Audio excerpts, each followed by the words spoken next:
सभी का मैं अपने चैनल में स्वागत करती हूँ और हम आज आगे की वीडियो में पढ़ाएंगे आपको सिद्ध साहित्य। इससे पहले मैं सिद्ध साहित्य क्या है और सिद्ध साहित्य की विशेषताएं अपनी पिछली वीडियो में बता चुकी हूँ। यदि आपने वो वीडियो नहीं देखी है तो आप उन वीडियो को जाकर देख सकते हैं। अब हम उसी श्रृंखला में आगे बढ़ते हैं और सिद्ध साहित्य में कौन कौन से कवि हुए थे उनका वर्णन करते हैं। तो सबसे पहले आते हैं इसमें आपके सरहपा। ठीक है, अब सरहपा को 3 नामों से पुकारा जाता है।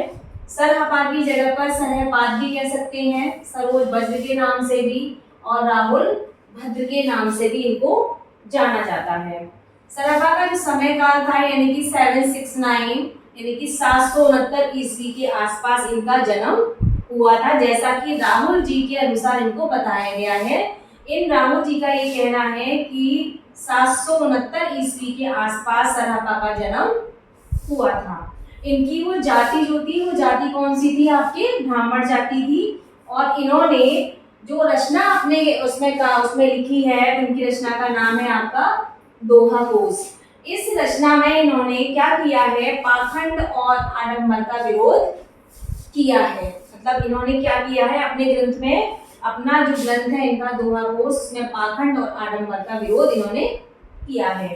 अब दूसरे उसके पास आते हैं हम कवि के पास। तो दूसरे कवि है हमारे सब्रपा, लेकिन ये सारे हैं सिद्ध साहित्य के ही और जो कि मुख्य रूप से आपके ऑब्जेक्टिव क्वेश्चन पूछे भी जाएंगे और इनका सन भी पूछा जाएगा कि किस सन में ये जन्मे हैं और इनकी कौन कौन सी रचनाएं हैं और इनका मतलब इन्होंने किस चीज का विरोध किया था, ऐसा भी आपसे वस्तुनिष्ठ क्वेश्चन में पूछा जा सकता है। ठीक है, तो सब्रपा में क्या होता है, 780 में ये जन्मे हैं और चर्यापद इनकी ग्रंथ का नाम है और इन्होंने अपने ग्रंथ में माया मोह का विरोध किया है कि हमें माया मोह में अधिक नहीं पढ़ना चाहिए। तीसरा आता है आपका लुइपा। लुइपा का जो जन्म हुआ है वो 830 के आसपास हुआ है और इनकी एक मुख्य मतलब पंक्ति है जो कि अपभ्रंश ने पढ़ाया है आपको, यदि आपने सिद्ध साहित्य की विशेषताएं देखी हो, कि जो हमारा सिद्ध साहित्य लिखा गया है वो अर्धमागधी अपभ्रंश भाषा में लिखा गया है।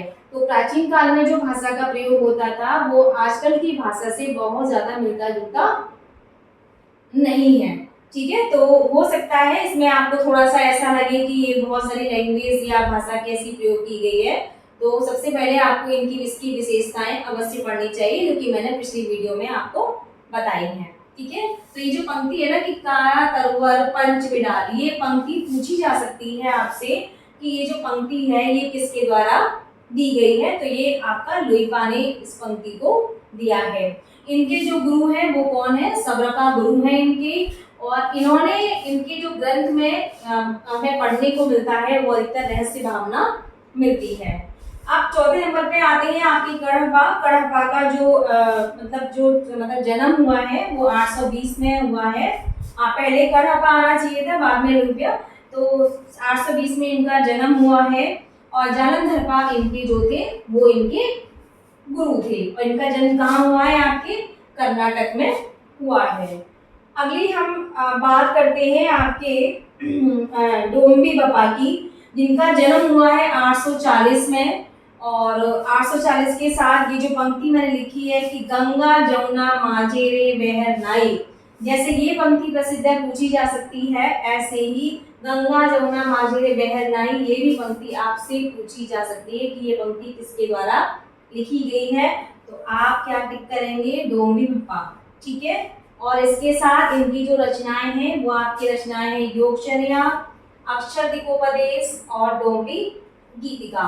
तो इसमें से बहुत सारे ऑब्जेक्टिव क्वेश्चंस बन सकते हैं। तो आपको यदि इतनी भी जानकारी है तो बहुत सारे क्वेश्चंस आपको इसमें से आसानी से मिल जाएंगे। ठीक है, तो ये सिद्ध साहित्य के ये 4-5 मुख्य रूप से कवि है, 1-2 कवि और भी है इसमें।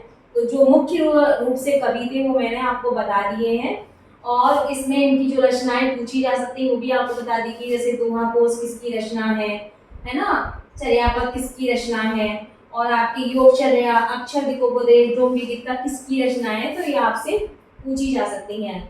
इसी तरह से हम आगे देखते रहेंगे, वीडियो को मतलब बनाते रहेंगे और अपने पेपर की तैयारी हम करते रहेंगे। All the best.